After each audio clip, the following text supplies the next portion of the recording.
Welcome back, everyone.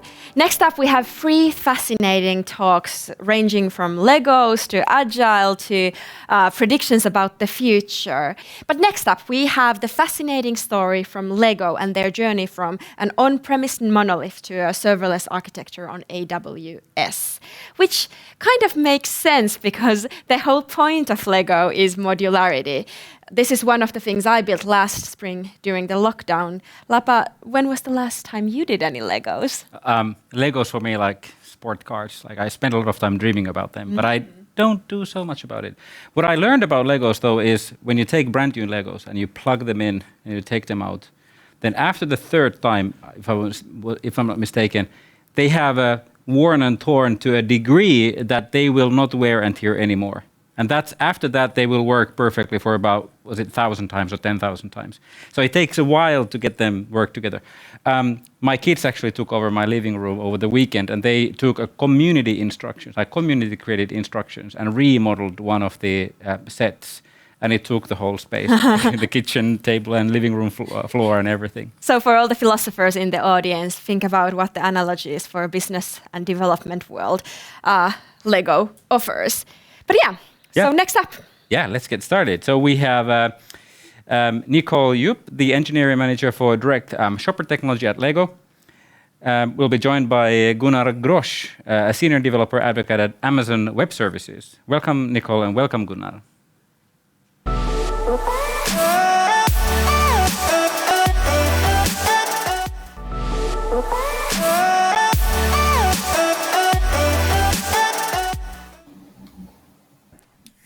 Hi there. Good to have you with us. Hi. Good to be here. Great to be here. Wow. Yeah, let's get going. You have time to make your case. Okay, thank you very much. Hi, everyone, and welcome to the evolution of Lego.com to serverless and beyond. So my name is Gunnar Grosch, and I am a developer advocate at AWS. You can see me in the mini figurine right below my name. And I'm delighted to be joined on stage by Nicole. So hi, Nicole. Hey, Gunnar. So I'm Nicole Yip. I'm an engineering manager at the Lego Group, and I'm in the direct shopper technology team. And I chose a little rocket man for my minifigure. So we have a lot to cover in this session, and Nicole will talk us through the journey of how Lego.com went serverless and the learnings that they've had. And along the way, I'll chip in with some context as to what a serverless-first strategy entails. So, Nicole, introduce us to Lego.com. Thank you. So I'm going to focus on the journey of the team behind Lego.com, specifically the e-commerce pages where you browse for products, add to bag, maybe redeem VIP rewards, and then complete your order and checkout. This is the direct shopper technology team, and we have engineers in the UK, Denmark, and the United States. Our main challenge is very typical to the world of e-commerce. The traffic patterns are extremely spiky. Regular product launches and sales events drive large numbers of people to our site at very specific points in time. This diagram shows our typical traffic pattern on one of our busiest sales days. And the problem is every year, those spikes keep getting taller. The number of visitors to our site keeps growing. And now imagine trying to tackle all of that spikiness, all of that yearly increasing demand with an on-premise monolith that's tightly coupled to systems that don't scale. And that leads me on to our drivers for change. Back in 2017, we had a highly anticipated sales event for the Millennium Falcon set, the biggest Lego set at the time and in an extremely popular product line.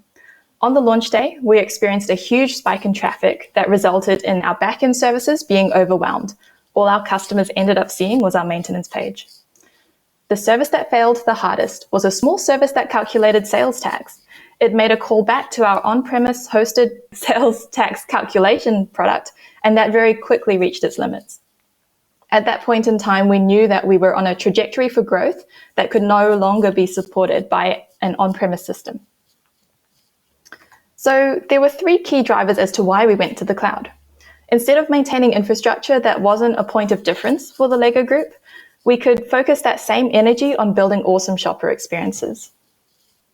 And you saw the profiles that were on the screen before. Having that flexibility to scale and meet a very spiky demand profile, and also having the exact capacity we need when we needed it, was critical.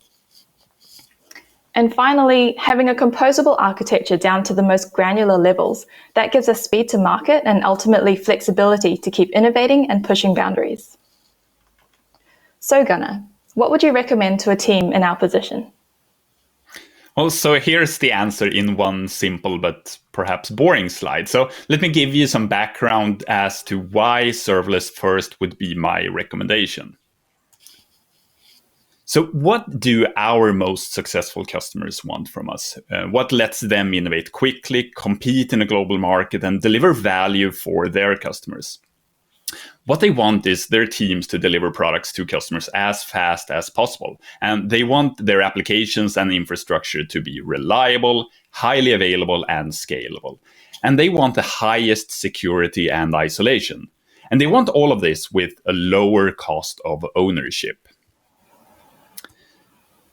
And what is the biggest barrier then? Well, lack of time spent on what matters. CIOs want development teams to focus on innovation and move with speed. But today, most time is still spent on operations and maintenance. And this is why serverless adoption is growing so fast. A serverless strategy enables customers to focus on things that benefit their customers and not infrastructure management. We launched AWS Lambda 6-7 years ago, and today hundreds of thousands of customers have built applications that already drive trillions of invocations per month. And Lambda continues to grow at a phenomenal rate.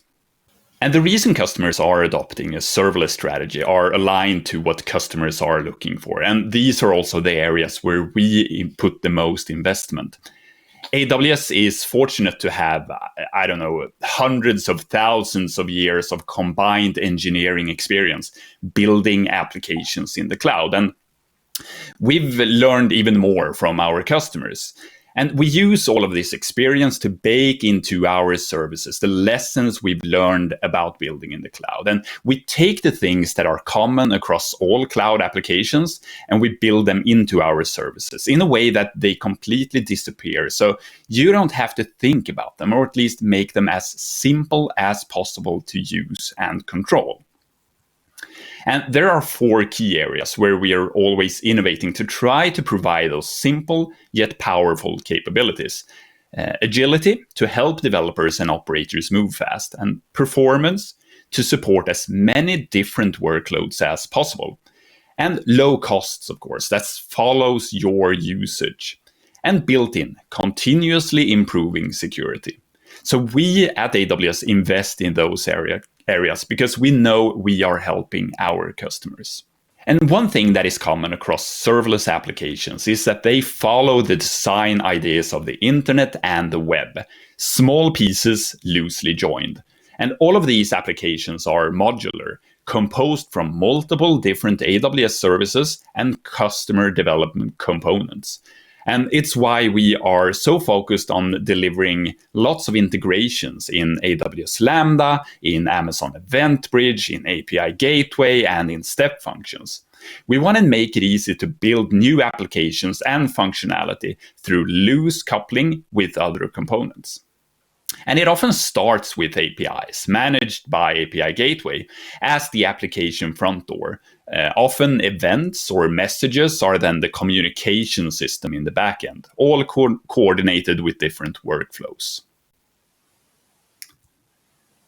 And while many customers associate serverless with Lambda, there are actually serverless services at all layers of the stack. And while Lambda offers many key advantages for our customers, it's really when all of these other components surround Lambda that we start to see much bigger benefits. Messaging, orchestration, storage, and compute together, that is the secret sauce. But in fact, it's really when all of these components come together that we really start to see big gains. And as I've talked about, to innovate, businesses need capabilities that help them move fast, build simply, and deliver rapidly to their customers. And at AWS, we often talk about builders, and we see both developers and operators as the critical builders in a serverless-first strategy. Many of our new capabilities, such as Lambda extensions and VPC access controls, they were built specifically for cloud operators. And many times, operators are the first to adopt Lambda because of how Lambda simplifies IT automation. And features like larger Lambda functions and synchronous express workflows, they were built to help developers build faster.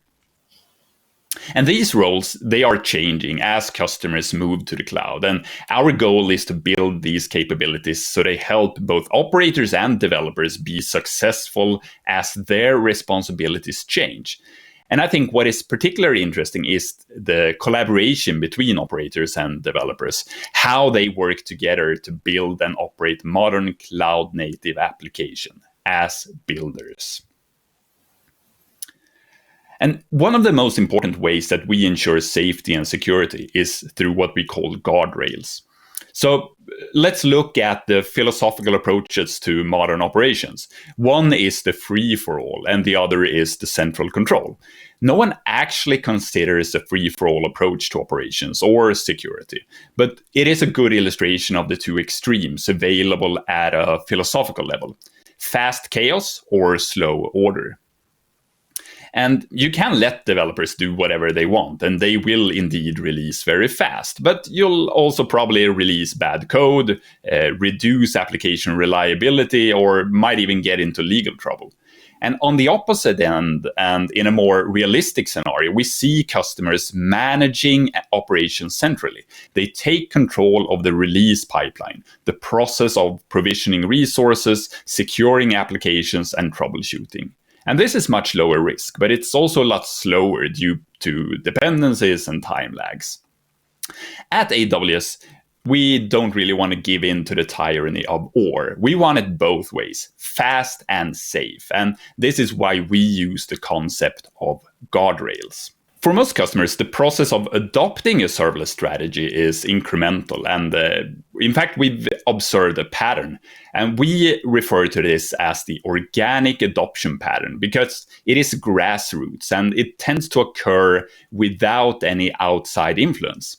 And basically, it starts with developers who discover that Lambda can help them automate basic IT processes. They use it for small projects like cron jobs, projects that can start and complete without permissions. And then they start wondering, what else can they apply this principle to? And data transformation is one of the next common projects. This is higher profile, and so we start seeing the involvement of directors and leadership. And eventually, executives start to notice that projects are being delivered faster and under budget. And then they start wondering if they can apply this to other areas. Should we use serverless microservices everywhere? And at this point, usually the CTO has all of a sudden taken notice, and we're talking about how to apply a serverless model across the organization. So our goal is to help you innovate. We think serverless is the way you can get to the market the fastest and with the lowest TCO. And we think about where and how to innovate. And we do it based on what will most help you innovate. We think serverless provides you with the most agility, enhanced now with Lambda extensions, as I mentioned, and OCI support. And also performance to meet a broad set of workloads, expanded with now 10 gigabyte large Lambda functions. You can have provision concurrency, auto-scaling that is faster than any container orchestration system. And with the lowest TCO, 1 millisecond billing granularity for functions, and with flexible savings plans. And we talk a lot about integrations. We have over 140 different integrations, as well as integration with SaaS providers and your existing tech stacks. So Nicole, what did your journey at the Lego Group actually look like? Thanks, Gunnar. So, indeed, we went with a serverless-first strategy.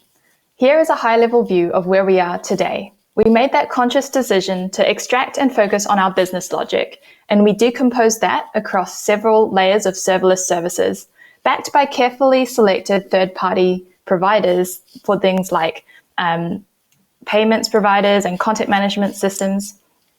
And each of these layers is designed to scale independently and automatically in order to support our ever-changing traffic profiles. This design allows us to support many different squads working on all different parts of the site concurrently, and you'll see why that's important in a moment. So our journey to the cloud started with migrating a single user-facing service, the one to calculate sales tax, and 3 back-end processing services back in 2018, just to show that serverless would work for us. 10 months later, we then matched our existing capabilities with a completely serverless platform. It immediately started handling the same level of traffic as our existing one. And then we immediately started exceeding those rates of transactions, the traffic, and setting new records every few months. And last year, we started off with an ambitious roadmap, a growing team, and a platform that was only a couple of months old. And then the question became, could we deliver that ambitious roadmap with twice the number of engineers, all onboarded remotely, and keep this brand new platform stable while handling high season levels of traffic throughout the year? The answer was yes. And not only have we doubled the number of services in our platform, we've done so whilst handling increasingly busy sales launches, each with higher traffic and transaction processing rates than the last. So there are 2 clear phases here. First, we ran quickly to decompose our monolith into serverless services. This is when we leveled up in the world of serverless. We built up architecture patterns and started evolving serverless development practices within our team. And then we started to mature and take advantage of this replatforming. We focused on the supporting systems for deployments, monitoring, alerting, all while still building out features at the same pace. Now, to give you some numbers around the growth that we experienced in the past year and a half, we now have 3 times the number of engineers in the team, organized into 9 cross-functional product-based squads. They focus on building out different parts of the site and have greatly accelerated the number of features that have been added to the site since we went serverless. As you can see, we've launched another 36 serverless services, pushing the total number of Lambda functions in production over 260. And that's just one environment. We still have other development environments where we have all of those Lambdas too. So this means that we're getting into that territory of how do you keep legacy serverless services up to date, as well as supporting the rapid creation of new serverless services being launched onto the site every few weeks. To handle all of that growth and keep the platform stable, we've learned a lot along the way. And I want to share those with you now. The growing team meant that we had to distribute many tasks previously conducted centrally by an infrastructure squad. As Gunnar mentioned, we are making that transition from central control to guardrails operations. Automation has been key to supporting the ever-growing number of squads and application engineers to get their new services into production at their own pace, but also safely. We've moved to a self-service model wherever possible, like making it as simple as running a script to create a set of standard integration and deployment pipelines for any new service. This is one of the benefits of having all of our services in a monorepo. We could write a custom script which ensures all of our services are integrated and deployed by pipelines that conform to our standard flow. These are customizable, so you add a flag to a config file located within the service's working directory. These are for things like adding integration tests or maybe deploying S3 specific resources as part of that deployment pipeline. We also redesigned our deployment workflows so that they're easier and more intuitive to use. So we had a tag-driven deployment workflows for each of our environments. You would check out the commit that you wanted to deploy, tag it with the service name and the environment, and then based on this, you would trigger the appropriate workflow to deploy that service to that environment built from that commit. This was actually a workaround for one of the drawbacks of a monorepo, where each commit is actually a snapshot of all of the services in that monorepo. Unless you look at the changes, you don't know what service was actually changed and what stayed the same. This was fine when the infrastructure team were handling the deployments. When we pushed a git tag, we knew exactly what would happen in the background. As the team grew, we needed to make it easier for our engineers to confidently deploy the release candidates for their services through each of our environments. So we link them together.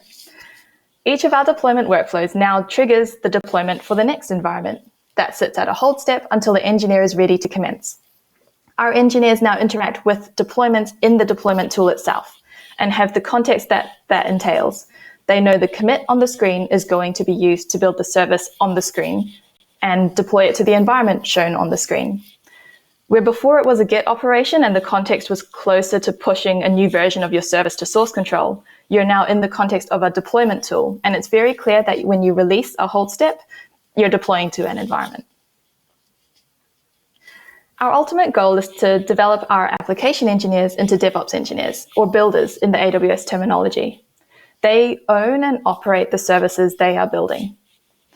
One of the drawbacks of a monorepo is it's not easy to see what version of your service has been deployed to which of our environments, and you have to wade through the commits for every other service in the monorepo to find the ones for yours. And so we created a deployment dashboard so our team can quickly see the commit history for each of the services, which environment each commit was deployed to and when, as well as links to the relevant pipelines so they can look through the deployment logs, trigger deployment to the next environment in the chain, giving them this visibility into their services and where they are in the deployment process.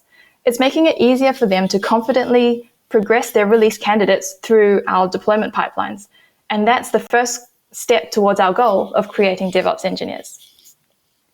The next step was to focus on safer deployments because we're taking infrastructure engineers out of this deployment process. So we set a standard that all serverless services were to implement canary deployments using AWS Code Deploy. This provides automatic rollbacks when necessary. They act as a safety net. It takes out the need for an infrastructure engineer with that knowledge of how to monitor a service, how to roll back a deployment, and it just automates that entire process. The engineers implement and tune alerts for their services to listen out for things like changes in error rates, increased 500 errors, and if one of those alarms triggers while traffic is being shifted to the new version of their service, it will automatically roll it back. And that leads me on to serverless operations. In order to implement canary releases, you need to implement CloudWatch alerts. And that's what triggers the rollback if your service starts operating outside of its normal profile. We created a serverless plugin with a default set of alerts to be implemented on each service and tuned based on the profile of that service by the squad that owns it. This is giving our engineering team a starting point into how to monitor their services in production and both detect and react to issues in their space quickly. Crucially, it gives them the flexibility to take their specific use cases into consideration. We have all sorts of use cases, and one set of default alerts is never going to cover all of them. It's only ever going to cover the most critical use case. And in our case, that is high traffic services behind an API gateway. But we have others. We've got use cases related to step functions or services that are called less frequently because they run asynchronously in the background. And it's up to our product squads to analyze and implement the appropriate alerts. Likely there'll be variations on those default metrics, but with different statistics and thresholds. We've actually set a standard around observability for the platform as well. So we utilize a Lambda layer, and that forwards distributed tracing and application logs to our monitoring platform. And actually, over the course of the year, our monitoring platform has added features, and it's just grown rapidly to include views of each of the services, and they contain metrics, logs, traces, all in an intuitive and searchable interface. So that's been a massive benefit to us. The growing team means that we can't have tacit standards anymore. Our team is made up of engineers at all stages of their career and with different levels of experience in the technology that they're using. We've scaled beyond the point where we can have a single architect who can be consulted for every service we build and ensure that it's adhering to the latest best practices. And so the way we're tackling that is with documentation. I've mentioned already a couple standards that we've set, and we've actually set quite a few more, and they define what a good service means to us. They define the hallmarks of a good service that uses the latest coding practices and patterns that we've developed over time, as well as those guidelines for safer deployments and monitoring of services so they're easier to own and operate. Now, we've actually compared these to the AWS well-architected framework, and specifically using the AWS serverless lens. So this has shown that our guidelines mainly focus around the operational excellency pillar, with a bit in security and a bit in cost optimization. So now I'll hand over to Gunnar to explain a bit more about the AWS well-architected framework. Thank you, Nicole. And when you look at the systems you're building, can you answer the question, are you well architected? And how confident are you that those systems are built and operated following best practices for the cloud? And hopefully most of you would say yes. After all, we usually have great people in our teams. So why would you want to apply the AWS well-architected framework? Well, because you want to build and deploy faster by reducing firefighting, capacity management, and by using automation, you can experiment and release value more often. You can use it to lower or mitigate risks, understand where you have risks in your architecture and address them before they impact your business and distract your teams.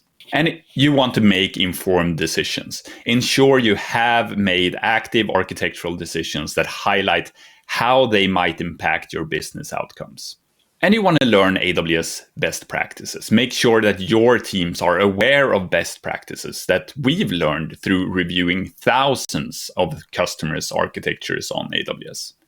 And we've seen customers use the AWS well-architected framework to successfully achieve all of these points. So, well-architected is more than a tool. Well-architected is a mechanism for our customers, their cloud journey. And it allows customers to learn the strategies and best practices for architecting in the cloud. And it allows them to measure their architecture against best practices using the well-architected tool. And it allows them to improve architectures by addressing any high-risk issues identified using improvement plans, well-architected labs, partners, solutions architects, and more. And at AWS, we understand that the value of educating customers on architecture best practices and to ensure that we're actively thinking about foundational areas that are often neglected. And the well-architected framework provides a consistent approach to evaluating your architecture. A well-architected framework, it provides us with a set of questions and different design principles across 5 different pillars. Creating technology solutions, it is a lot like constructing a physical building. If the foundation isn't solid, it may cause structural problems that undermine the integrity and the function of the entire building. So if you neglect any of the 5 pillars, security, reliability, performance, efficiency, cost optimization, or operational excellence, when you architect a technology solution, it can become a challenge to build a system that delivers functional requirements and meets your expectations. So when you incorporate these pillars, it will help you produce stable and efficient systems, allowing you to focus on functional requirements instead. And to complete a well-architected review against the framework, we use the tool that's available in the AWS console. All details are then stored securely within your account, and you can share workloads with the solutions architect or an AWS partner for collaboration on the review or remediation steps using workload sharing. And Nicole mentioned the serverless lens. That is one of the lenses available in the well-architected tool that allows you to look at the framework from a serverless perspective or a serverless lens, hence the name. So, Nicole, what is then next on the journey for the LEGO Group? Well, we will be looking to explicitly define our standards in the remaining pillars of performance and reliability. And then we want to start working on making the standard more visible, making it easier for our engineers to see all of the services they own, what state they are in, all in one place. In order to drive the engagement in the ownership of our services, we're thinking we can start assigning a score based on our serverless standards, and then bringing those together in a leaderboard, just to add in that competitive element and highlight service ownership as a point of pride within the team. I think gamification of our serverless ownership will be the key to getting our engineers to fully engage in becoming DevOps engineers and get all of our services to a place where they're easy to own and operate. And then we want to start playing with the next levels of serverless operations. One thing on our roadmap is chaos engineering as part of the reliability pillar. And we want to enable our team to really break apart the services and test out those failure cases for maybe an entire third-party vendor. This will enable us to craft our shopper experiences to still be awesome even if part of the platform disappears for a bit. I mean, it's really hard to believe that our journey to the cloud only started back in 2017, but we're excited to explore the different ways we can now play with our platform and keep improving and providing awesome shopper experiences. And so that's where we'll end the presentation today, but the journey for Lego.com continues. I think we'll move to a Q&A now, and if you have any further questions or comments, feel free to reach out to us on Twitter or LinkedIn. Thank you very much. Thank you so much, Nicole and Gunnar. I bet there are a lot of members in the audience who had this dream profession of being a Lego engineer when they grow up, and now there's probably even more people who have the dream of being a Lego DevOps engineer when they grow up. I'm going to get started with the questions. There's a ton of them over there, but coming from a physical product organization, you don't deploy new Legos 5 times a day. Did the sort of mentality and culture around software engineering specifically change a lot? And was there any kind of clash with the existing product engineering side of the organization? Well, I think one of the benefits of the way that the Lego group is structured is we're given a lot of freedom in terms of choosing our ways of working. There's a big push towards agile management strategies and all of that. And so being able to start up in our own product area and really build out the team the way that we needed to in order to move quickly and really make that transition into becoming a digital organization, we're able to really run alongside the existing product organization. So, yeah. Beautiful. There was also a suggestion that for the next talk you two do, Lego should have an AWS data center set made of Lego. So just for the future. Challenge accepted. Yeah. I thought you had a question. I do quite a bit, but before I go to a question, I'd like to highlight the unique opportunity for the audience to do some live testing on the Lego.com on April the 1st, because yesterday I learned that Lego announced this one described as the most complex flying machine ever built, which is the NASA's Discovery shuttle and the Hubble telescope, which will go on sale on the April 1st. And I believe it's not an April Fool's joke, because there was a follow-up on then later about the pictures taken by Hubble telescope to also featured in Lego set. So just pay note on that. The first question, can you explain a bit more about your decision to go with monorepo? Because I don't think there was a specific mention about motivation behind that. Yeah, so when you start up a new project, you've got a couple decisions to make right at the start. Do you have micro repos where all of your services are in their own repository, or do you go for a mono repo where you have everything located in one area? And we went for a mono repo, and some of the benefits that we've found is that our engineers are now we don't have those barriers between working on different services, different parts of the site. So we want our engineers to have that freedom to be able to raise a PR and change another part of the site if they see something is wrong. So we're trying to build up that engineering culture of, you see something wrong, you fix it. You see something that's interesting, you get involved, you pick up a ticket and you make a change. So our engineers can work in our pipelines, they can work in the services that they work on. And yeah, I think we've seen a lot of benefits from going with a monorepo. Thank you.